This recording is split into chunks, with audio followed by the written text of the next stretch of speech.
Meus amados irmãos, a paz do Senhor, é com alegria que nós estamos aqui em mais um domingo preparado por Deus para estudarmos juntos mais uma lição da nossa querida Escola Bíblica Dominical.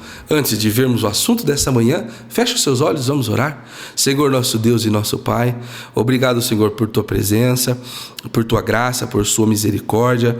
Senhor, nos ajuda nesta manhã a compreendermos a Tua vontade, a aprendermos a Tua palavra, a colocar em prática em nossa vida.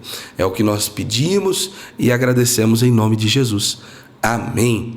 Meus irmãos, nós estamos estudando nesse trimestre, começamos no domingo passado, um novo trimestre, e os irmãos podem ver aqui na capa das suas lições, nós estamos estudando o Deus que governa o mundo e cuida da família. Os ensinamentos divinos nos livros de Ruth e Esther para a nossa geração.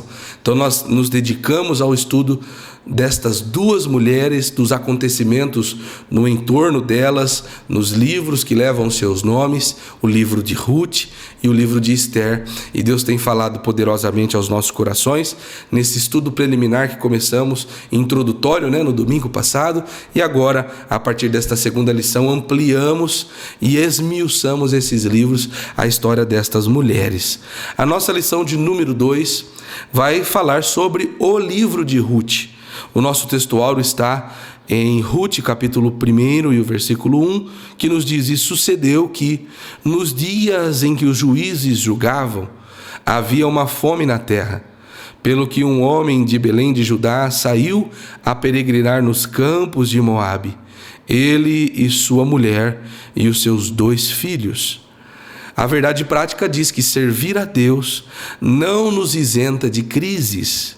Em qualquer circunstância, o segredo é permanecer fiel, confiando na providência divina.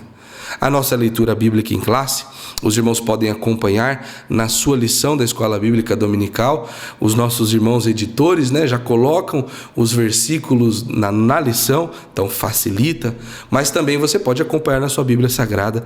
Está no livro de Ruth, no capítulo 1, nós vamos ler do versículo 1 ao 5. Nos diz assim a palavra de Deus: E sucedeu que, nos dias em que os juízes julgavam, houve uma fome na terra, pelo que um homem de Belém de Judá saía a peregrinar nos campos de Moabe, ele e sua mulher e seus 2 filhos. E era o nome deste homem Elimeleque, e o nome de sua mulher Noemi, e os nomes de seus 2 filhos Malom e Quilion, efrateus de Belém de Judá, e vieram aos campos de Moabe e ficaram ali. E morreu Elimeleque, marido de Noemi, e ficou ela com seus 2 filhos, os quais tomaram para si mulheres moabitas, e era o nome de uma órfã e o nome de outra Ruth, e ficaram ali quase 10 anos.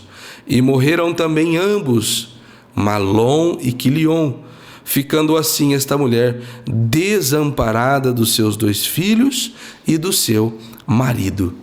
Meus irmãos, este livro que inicia nesta tragédia familiar tem muito a nos ensinar. Eu os convido a recebermos nosso irmão, presbítero Aparecido, que será o nosso professor, o instrumento de Deus para a nossa vida nesta manhã, e cremos plenamente que Deus tem um ensino poderoso para a sua e para a minha vida. Meus irmãos, a paz do Senhor. É uma alegria para nós estarmos novamente nesta manhã para estudarmos aqui da nossa lição da Escola Bíblica Dominical. Nosso desejo é que você seja abençoado pelo ensino da palavra do Senhor nesta manhã. Nós estamos iniciando esse trimestre já na segunda lição, e o assunto de hoje, de toda a lição, será o Deus que governa o mundo e cuida da família. Os ensinamentos divinos dos livros de Ruth e Esther para a nossa geração. Então nós vamos estudar aí durante 3 meses, focado nesses 2 livros da Bíblia, Ruth e Esther, e que Deus possa nos ensinar nesses 3 meses termos experiências maravilhosas com a palavra de Deus para levarmos para a nossa vida cristã até o dia que o Senhor nos buscar, né? Hoje nós vamos estudar a lição de número 2 e vamos falar sobre o livro de Ruth, né? O livro de Ruth, todos nós conhecemos, que conta a história, né, de uma nora e uma sogra. É um livro histórico, né? E mostra aqui que após o falecimento do esposo de Ruth, né?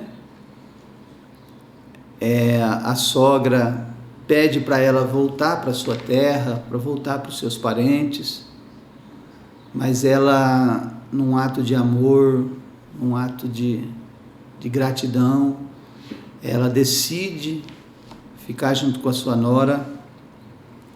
E isso, irmão, mostra aqui uma profundidade, né, do compromisso dela com a mãe do seu esposo, com a sua sogra, né? Nós vamos aprender muito, que houve aqui bênção de Deus voltada para a vida dessas mulheres, porque a escolha que Ruth fez, né, foi uma escolha certa. Deus abençoou. Nós vamos ver aqui que em toda essa história, todo esse livro, né, nós vamos compreender que Deus estava trabalhando para que a descendência fosse guardada para a chegada do Messias, o nosso Salvador Jesus Cristo. E coisa linda é quando a gente olha para essa história e vê que Deus trabalha, Deus tem cuidado especial com aqueles que se colocam à disposição, né, para sacrificar, para servir, para amar. E tenho certeza que Deus vai nos abençoar nesta manhã através do ensino. Vamos falar então sobre o livro de Ruth, que você possa ser abençoado por esta palavra gloriosa. A introdução diz assim: o livro de Ruth se destaca não apenas por sua beleza literária, mas principalmente pela profundidade espiritual de sua mensagem, fonte de inspiração para judeus e cristãos ao longo dos séculos. O livro narra uma história de amizade, de amor e de redenção, uma extraordinária demonstração de como o Todo-Poderoso trabalha em meio às crises para cumprir seus desígnios eternos. Ele transforma tristeza em alegria, perdas em ganhos, derrotas em vitórias. Ruth nos apresenta Jeová Jiré, o Deus que provê. Então, nós vamos focar o nosso ensino nesta manhã na inspiração que esse livro traz para a nossa vida, né? Tanto para os judeus como para os cristãos. Quem de nós, conhecedores da Bíblia, nunca tirou uma palavra, né, com essa, como diz aqui o irmão, né, uma palavra de amizade, de amor, né, desse livro tão lindo, né? E uma coisa que vai ficar muito clara aqui, né? Deus trabalha no meio das crises, quando Ele tem o seu desígnio, né, sua vontade a cumprir, Deus trabalha. Então, que a gente possa nesta manhã guardar esse exemplo de Ruth para a nossa vida, entender que Deus cuida de nós, Deus cuida da sua igreja, a igreja tem dono, e Deus cuidará de nós até que Ele volte para buscar a sua igreja. Vamos então falar um pouquinho sobre a organização do livro, para a gente entender um pouquinho, né, como que está organizado o livro de Ruth na Bíblia hebraica, na Bíblia cristã, e falar um pouquinho sobre a autoria e a data. Esse primeiro tópico é mais para conhecermos um pouquinho, né, ou relembrarmos de como está formado o livro de Ruth. Na Bíblia hebraica, o livro de Ruth pertence à terceira divisão ou seção do Tanakh, a Bíblia hebraica, que é composta apenas dos livros do Antigo Testamento da Bíblia cristã. Essa terceira seção é chamada de Ketuvim, ou hagiógrafos, os escritos. A primeira seção é a Torá, o Pentateuco, e a segunda é o Nevim, profetas. Dentre os escritos, que são 11 livros, estão os Megilot, 5 rolos, livros curtos lidos publicamente nas festas judaicas anuais. Cântico dos Cânticos, Ruth, Lamentações, Eclesiastes e Ester, em função de narrar os fatos ocorridos durante a colheita. A leitura litúrgica de Ruth era tradicionalmente feita durante o Shavuot, Pentecoste, a festa da colheita. Então nós olhamos aqui para esse subtópico primeiro, né? Que na Bíblia hebraica, que está contido o livro de Ruth, era uma tradição que eles tinham, né, entre os hebreus, os judeus, né, de todas as festas que fazia relacionada com colheita, né, eles lerem, né, o livro de Ruth. Então era feita essa leitura durante essas festas. Na Bíblia cristã, enquanto a Bíblia hebraica está dividida em 3 seções, o Pentateuco, os profetas e os escritos, o Antigo Testamento da Bíblia cristã é composto de 4: Pentateuco, poéticos, históricos e proféticos. Ruth está categorizado como um livro histórico, por seu evidente gênero narrativo, mas é identificado também por sua extraordinária beleza poética, empregando estilo e linguagem próprios do hebraico clássico. O autor expõe aspectos subjetivos da vida dos personagens. A obra está organizada em 4 capítulos, somando 85 versículos. Então, na Bíblia cristã, a Bíblia que atualmente a gente usa, né, que a gente lê, Ruth está na categoria dos livros históricos, porque narra uma história acontecida, né? E também ele tem uma beleza poética, né? É realmente muito lindo a história de Ruth e sua sogra Noemi. Uma história maravilhosa, né? E é assim que está, né? Na nossa Bíblia, está dividido em Pentateuco, profetas e escritos, né? E ela está na seção dos livros históricos. Quem foi o autor desse livro? A data, né? Então, segundo os teólogos, há uma diversidade de opiniões entre os eruditos acerca da autoria e data do livro de Ruth. Samuel, profeta Samuel, é o autor mais provável. O Talmud, obra milenar de regulamentos e tradições judaicas, atribui a ele a autoria. Por quê? Pela forma, né, que o autor se refere a Jessé e Davi. Parece que ele estava querendo indicar, né, contemporaneidade e familiaridade com os personagens, que também aponta para Samuel. Está lá no capítulo 4, verso 17, né? Vamos ver se a gente lê aqui. 4 e 17. Que diz assim. Vamos ver. 4 e 17. Deixa eu ver se é esse versículo mesmo. está pedindo para ler aqui, né?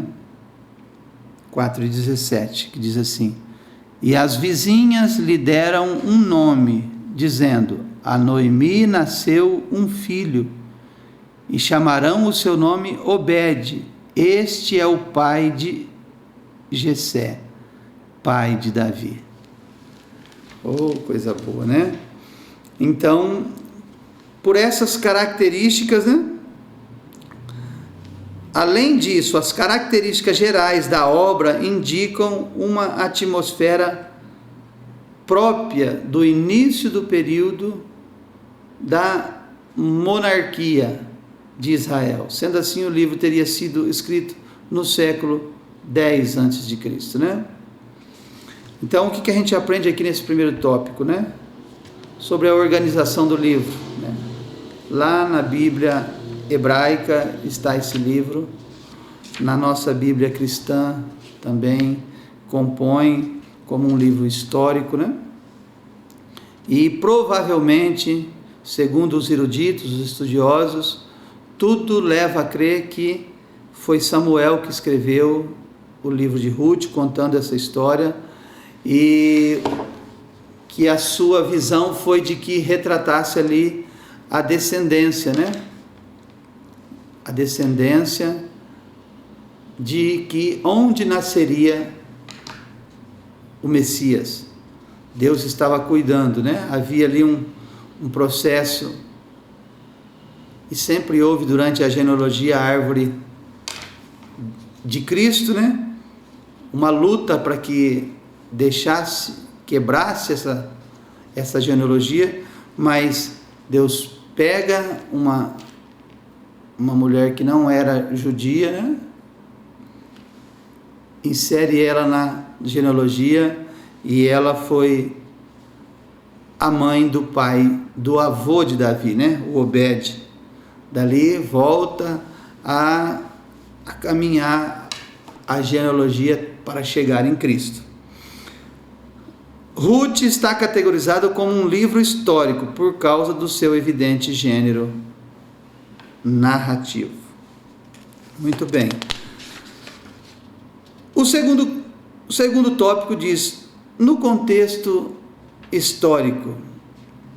É bom que a gente entenda aqui também, meus queridos irmãos e alunos da escola dominical, como que estava aquele momento, né? Como é que estava aquele momento na história? Olhando para a lição, a gente vai ver, irmão, que era um momento terrível. Um momento, assim, de declínio total, moral e espiritual. É nesse contexto histórico que acontece essa história de Ruth, mostrando que sempre, independente de situação, independente do que estiver acontecendo, sempre haverá um remanescente. Alguém até diz: mas do jeito que as coisas estão, do jeito que esse mundo está, a igreja do arrebatamento nem existirá.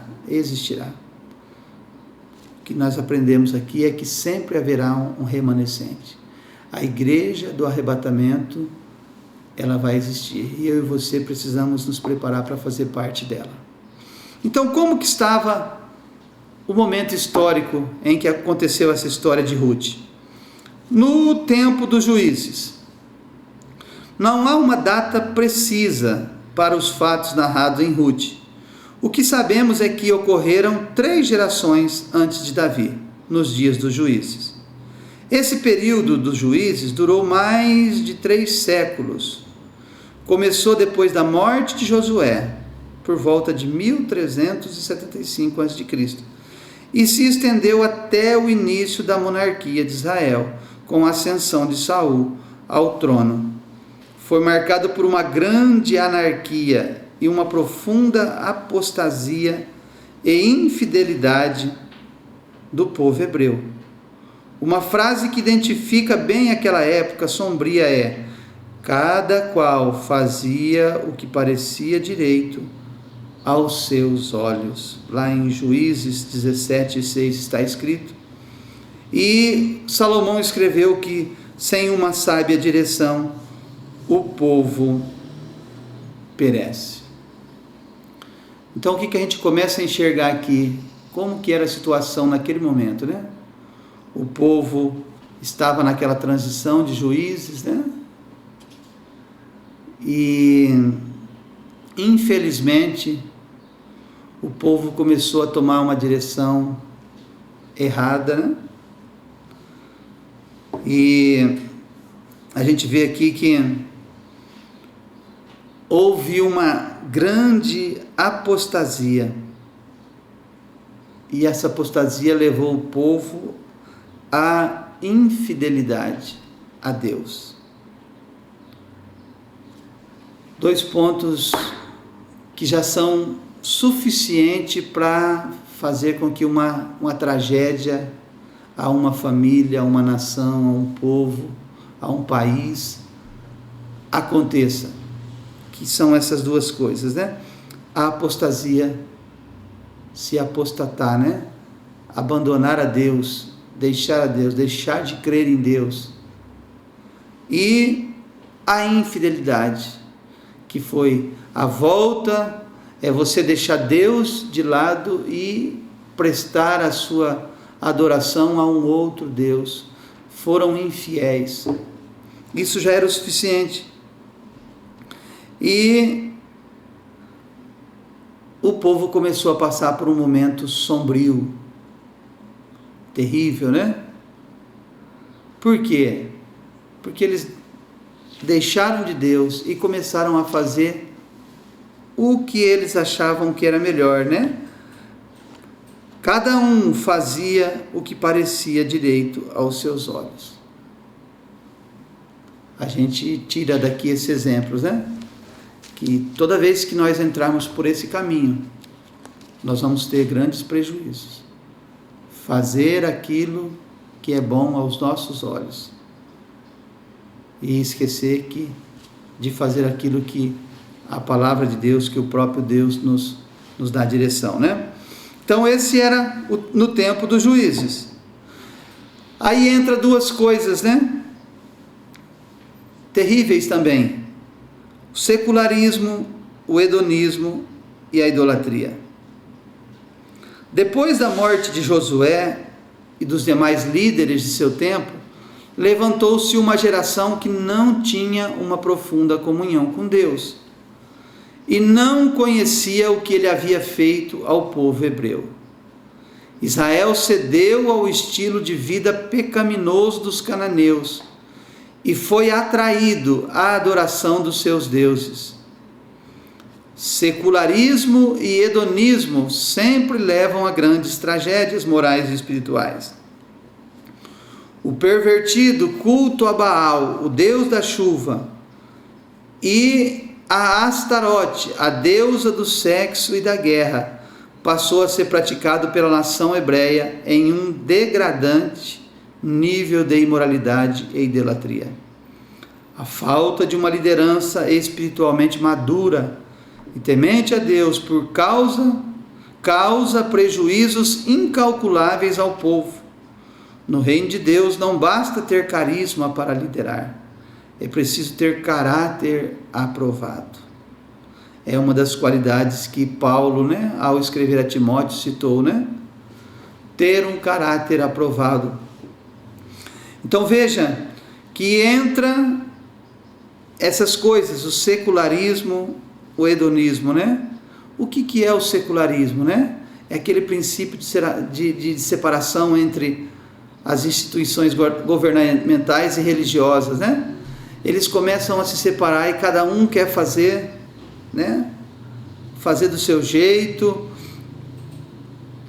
deixou de fazer aquilo que Deus queria, né? Também entrou o hedonismo, né? Que é uma dedicação ao prazer como estilo de vida. Começaram a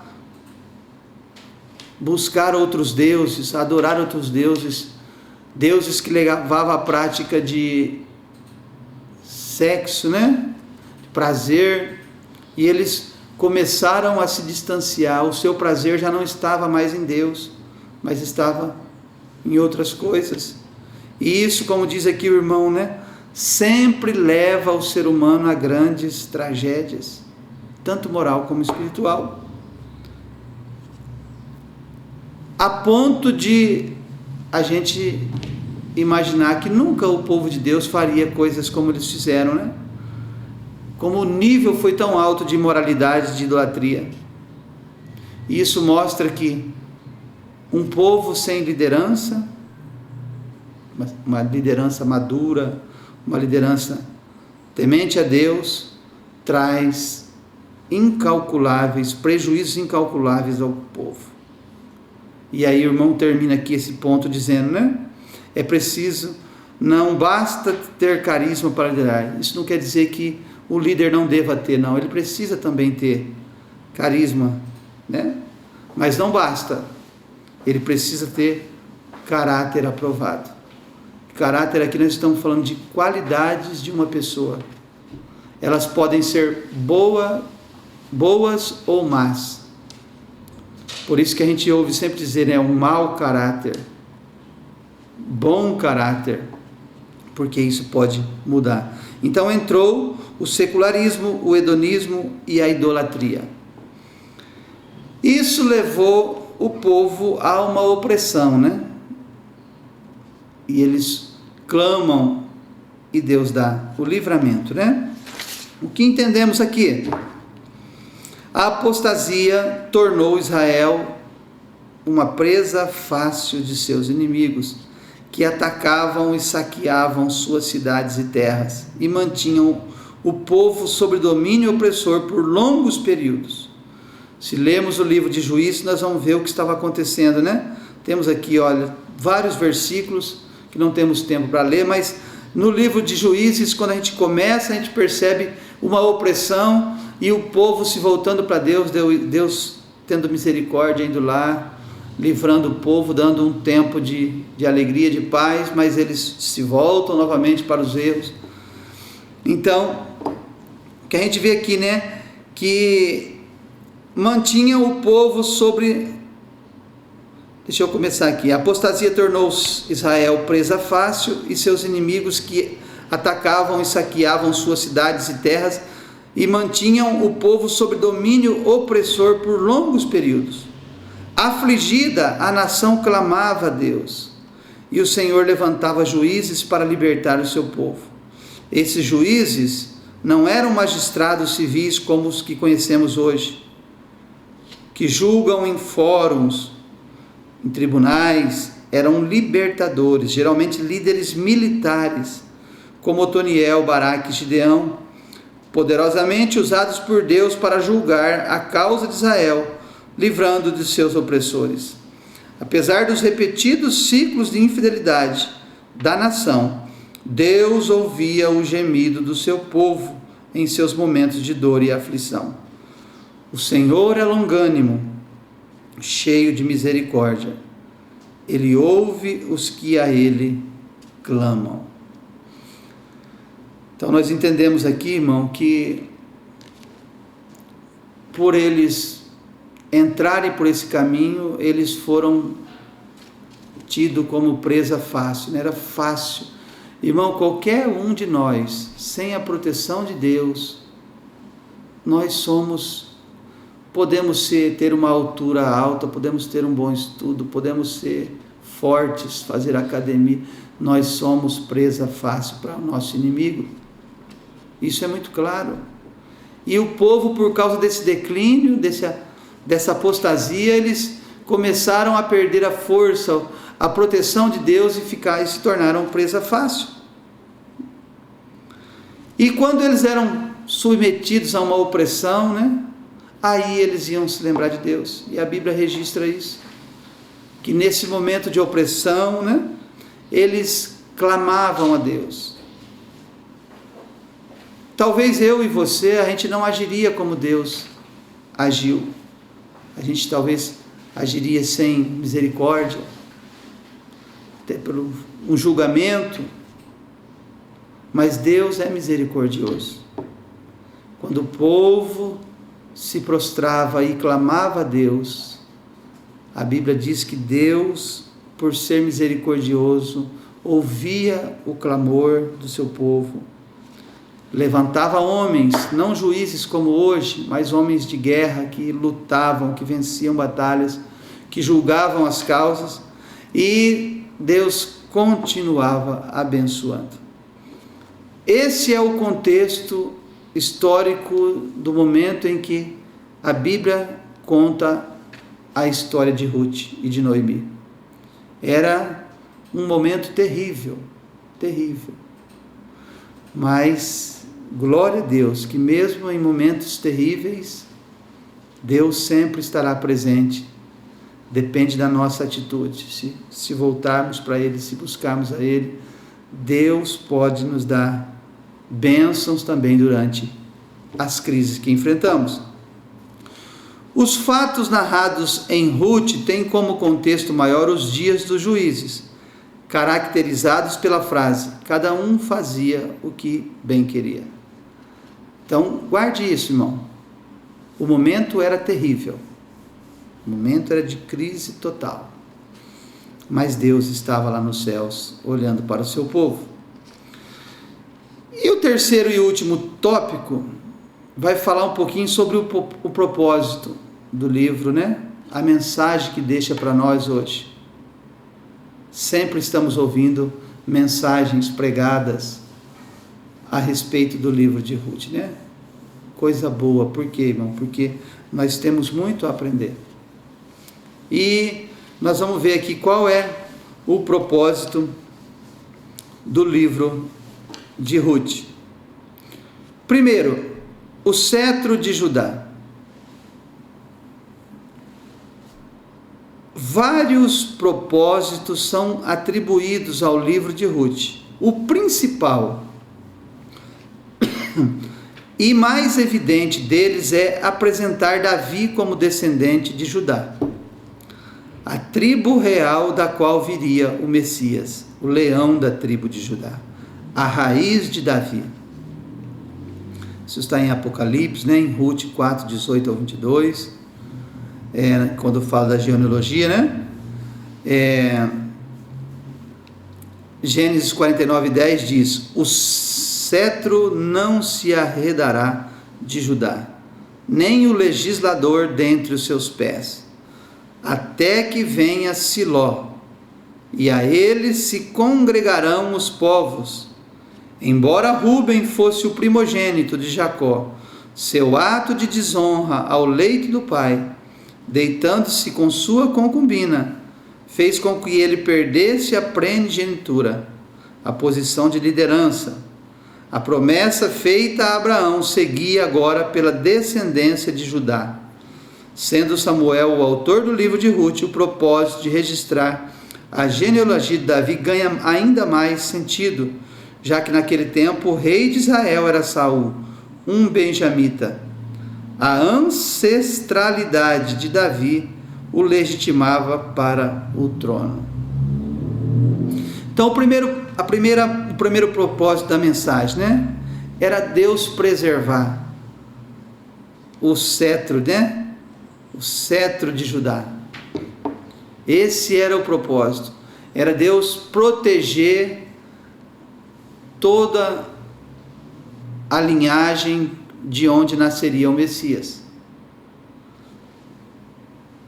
Em determinado momento se perde essa linha, né? Com o filho de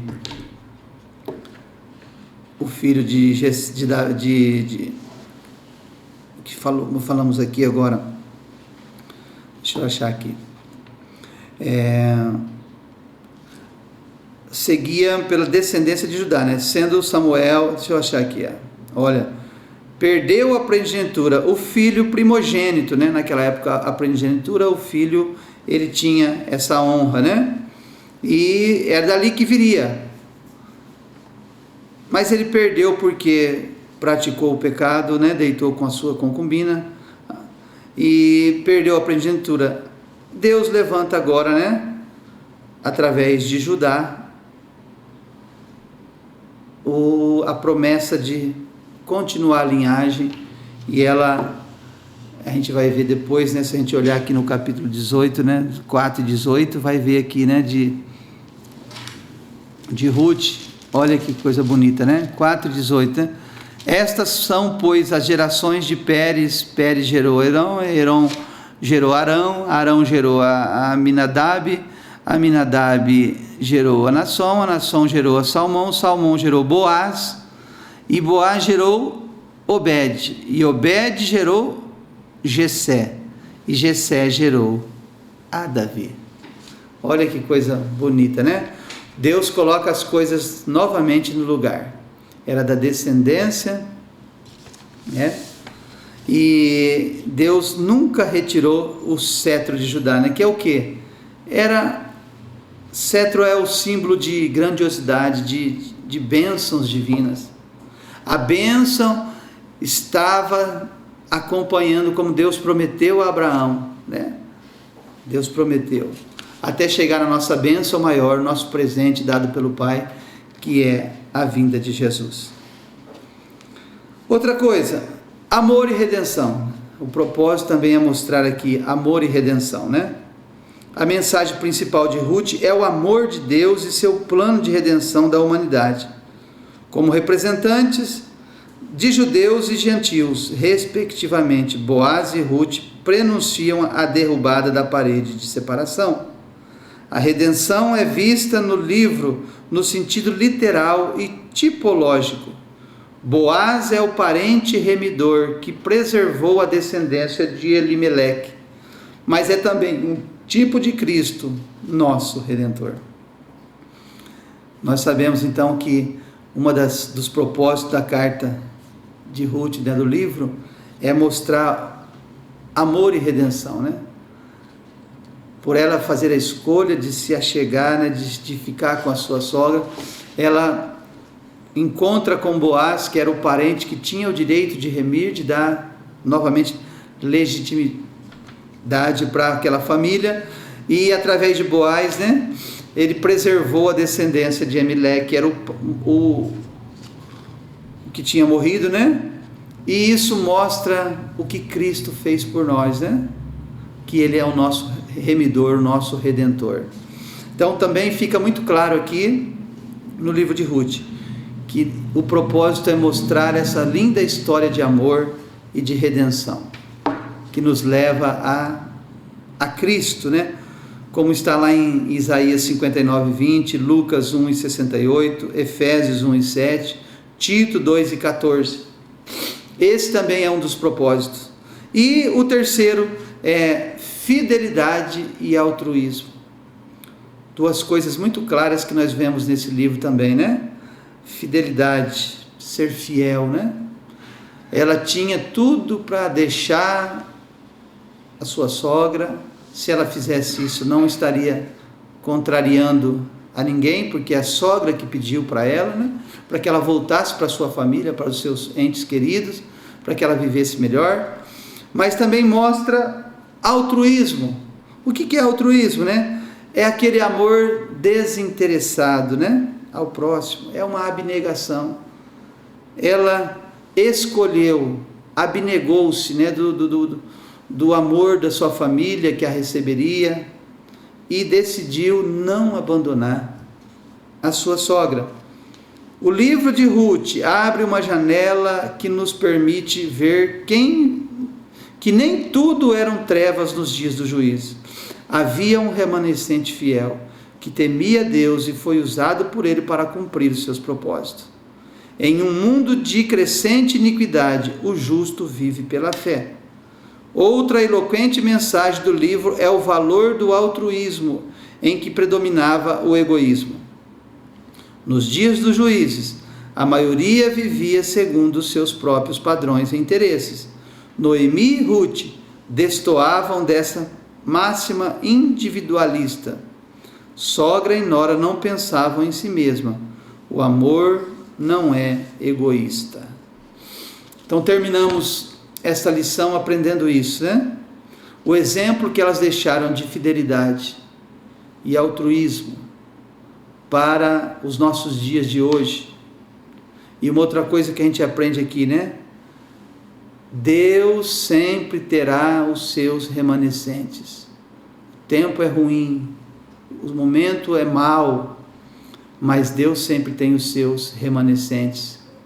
Lute, meu querido irmão, lute, minha querida irmã, aluno, para você fazer parte deste grupo, né?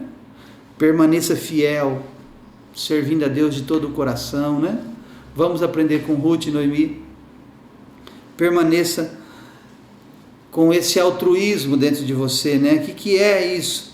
Servir a Deus sem interesse. A gente está vivendo um momento que as pessoas estão buscando a Deus por interesse, uma cura, uma libertação, buscando a Deus por uma melhora, ter dinheiro, ter bens.